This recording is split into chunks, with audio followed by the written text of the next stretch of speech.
Hello, my fellow comic book collectors. This is going to be my review of 2022 in terms of the biggest books that I purchased this year. So it was kind of a big year. As always, I bought a lot of comics. If you've watched any of my unboxings, you know that I bought a lot of comics. But I did make some key purchases this year. And some of those include these top 10. These are my top 10. These are my biggest purchases of the year. And the first one is Haunt of Fear number 17. Now this is a book that was mentioned in The Seduction of the Innocent. And it's kind of a key because it's, has the origin of the main narrators for Haunt of Fear. And, it's kind of a cool book. I forgot what the reason was that it was in The Seduction of the Innocent. I always remember, there's so many, there's 155 books that are in The Seduction of the Innocent. And, I get them all confused after a while. But this is one of them. And I paid $1,200 for this. So this was number 10 on my list. There was a few other bigger purchases, but I only compiled the ones from eBay and Heritage Auctions and My Comic Shop, those three lists. But this was one of the big ones. So that was $1,200. And I got that from My Comic Shop. And this was my next big purchase. This is number 9 on the list. This is Adventure Comics number 247. And this is the first appearance of the Legion of Superheroes. And it's also the first appearance of these major characters, Cosmic Boy, Lightning Boy, and Saturn Girl.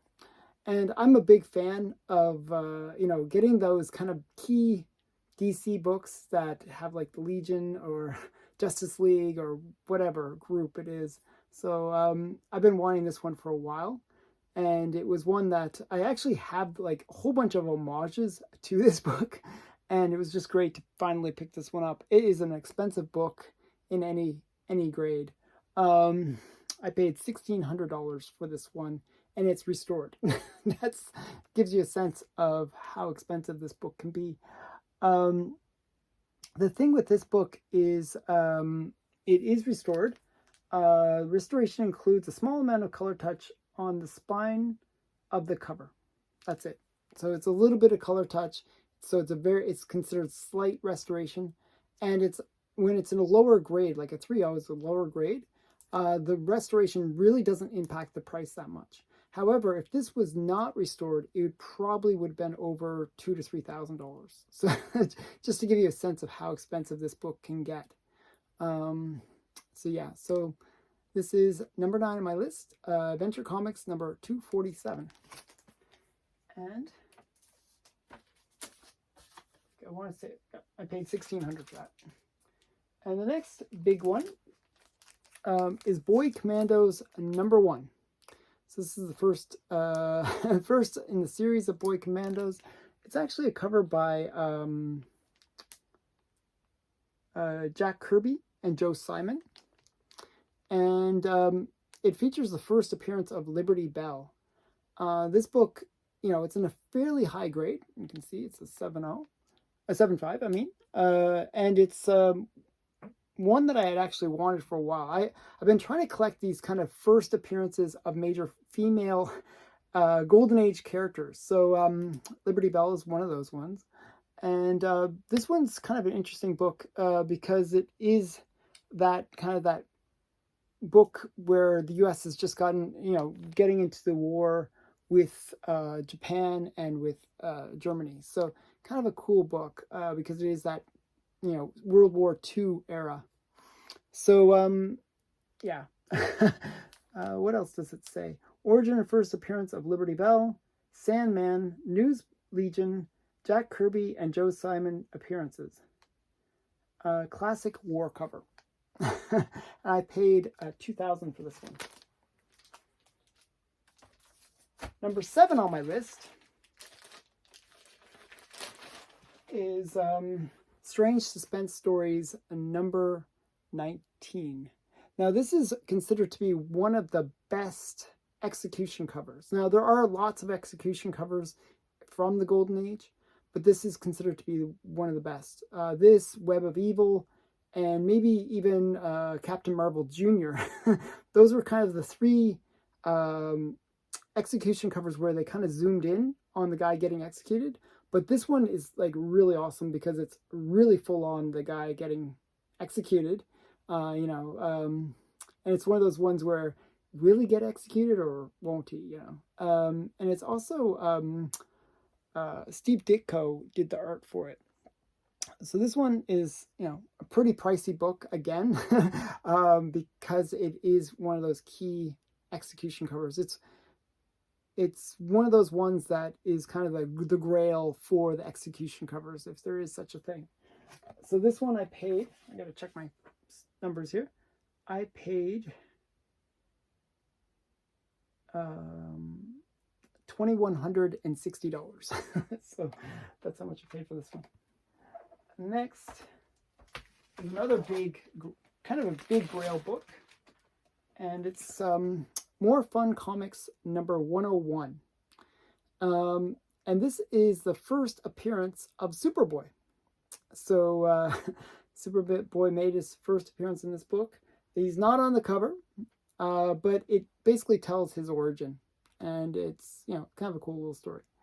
So this is More Fun Comics 101 from 1945.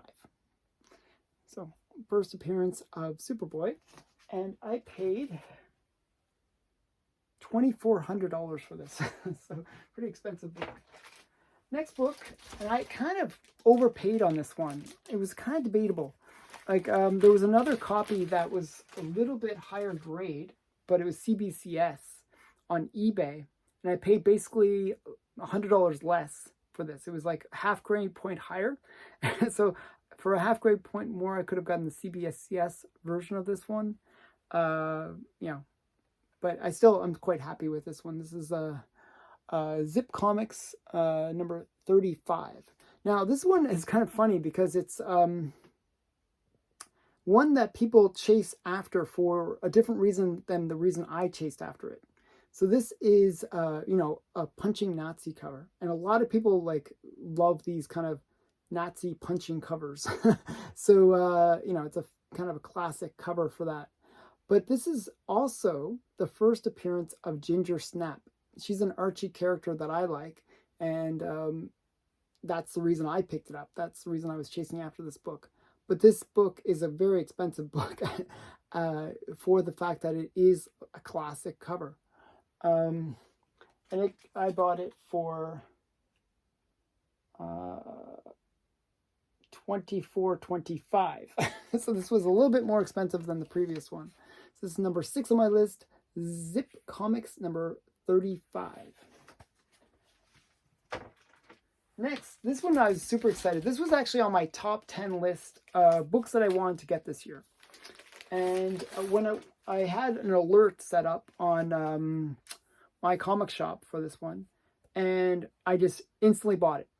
I didn't wait. I didn't hesitate because I really wanted this book in my collection, and it was on my top 10 list. It was a pricey book because it's the highest graded copy of this book on the census.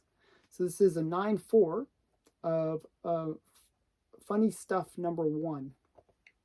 And it's also a pedigree. It's from the Sheldon Mayer. It says, I forget what pedigree. It is from a pedigree. I think it's from Carson City. Yeah, Carson City. I was trying to find it. It's like older label, so it didn't really show it that well. Nowadays it would be a gold label, but instead it's like the older label, so it shows it as just a blue label with the pedigree mentioned. So it's a Carson City pedigree, and it is the highest grade on the census for this book, and it's a rare book. So it's got a whole bunch of things going for it.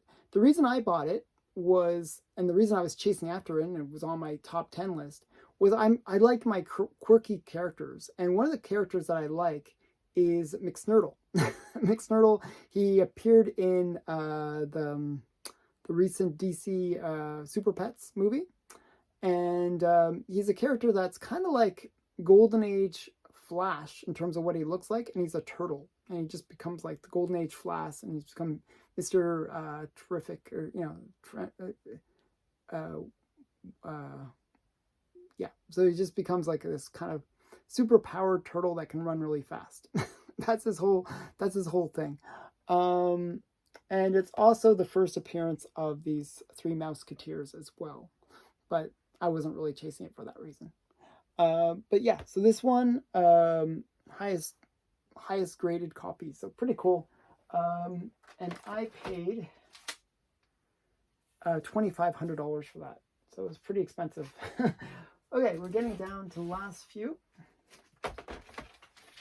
This one was another one that was on my top 10 list for this year, and it is Crime Detective number 9. And again, this is the highest graded copy for this book. There's only 10 on the census, or 9 or 10 on the census of this book. So it's a fairly rare book. Not many people, I think, have gotten it graded, so there's probably other copies out there, but it is a low census count. And this is the highest one that they have, and it's a white pager, which is kind of cool. The reason I was interested in this book was it is one that was mentioned in the Seduction of the Innocent. And for those people, I mentioned Seduction of the Innocent multiple times now in this video. It was written by Frederick Wortham. Now, Frederick Wortham was a psychologist who basically was demonizing comics for their, especially police-related comics or detective comics, because he felt like they were teaching the youth of America deviant behavior or criminal behavior. And his book led to the end of the golden age of comics. Very important figure. And this is what he looked like. So this book, before he even wrote The Seduction of the Innocent, Frederick Wortham was very much an activist and speaking out against comics. And a lot of the comic companies, there was actually a Jungle Comics where they made Frederick Wortham the villain in the comic. Well, this one, they kind of speak against Frederick Wortham as well by putting him here all tied up and bound so he can't speak.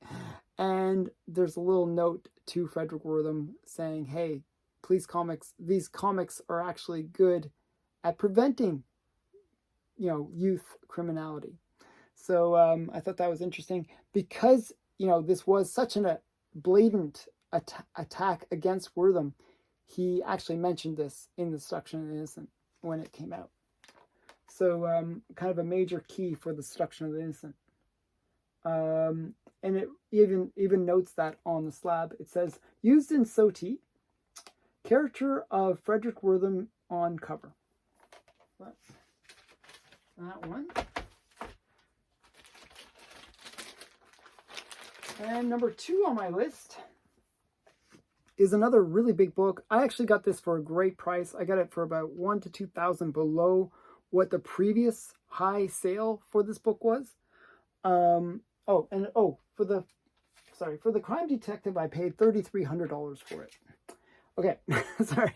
So you can know how much I paid. This one is the next one. This is number 2 on my list. This was a big book. This was a big purchase for me. I was like, oh, I can't, I didn't want to miss out on the opportunity. This book you don't see very often. I think there's only a 200 to 300 on the census. It's a really rare book. If you compare this, like this and Teenage Mutant Ninja Turtles are kind of like the 2 big books of this era. Like this is Copper Age. And it really is one of those ones that defined that era with Teenage Mutant Ninja Turtles, where it's like these anthropomorphic, cartoon style comics, but with serious stories. Like if you read Albedo, it's actually a really great story that is, gives you a sense of Japanese culture, and it's just like this kind of very almost Shogun-esque kind of story, and it's quite good. So yeah, so this is his first appearance and this is Yosagi Ojimbo's first cover appearance and first appearance in comics. So, and it's a 7.5, which is a reasonable grade for this book. It's one of those ones with the black, it's quite hard to get higher grades. So, normally this book sells for about 6 to 7,000. I got it for 5,000. So I was quite happy when I got it. You can see the back too. Back's pretty simple.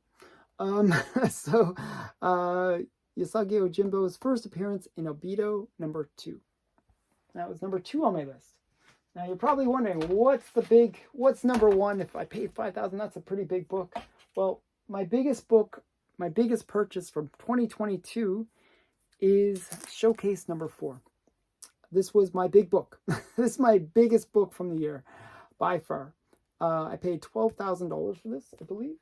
Yeah, $12,000 and $12,400 to be precise, which was actually a great price. So what happened was I actually purchased this in 2021, but I had to make payments. I was making payments like a couple thousand each month until I paid it off in 2022. However, during that time, there was a big sale for a 2.0. It's basically same grade, same book, similar like a book, and it sold for, and it wasn't actually, I think this one presents better than the one that sold.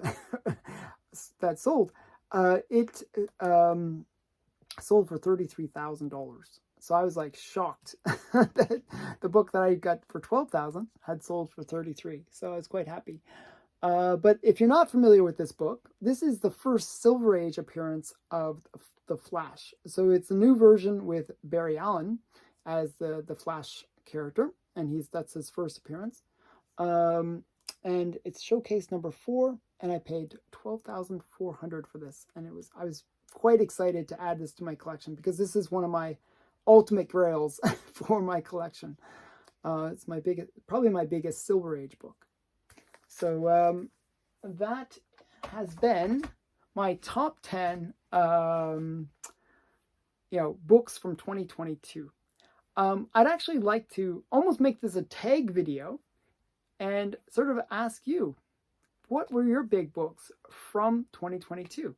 I'd like to see some of the people that take part in my challenges, some of the people that watch my channel to participate, and maybe send me a little message in the comments below with your video of your top 10 purchases of 2022.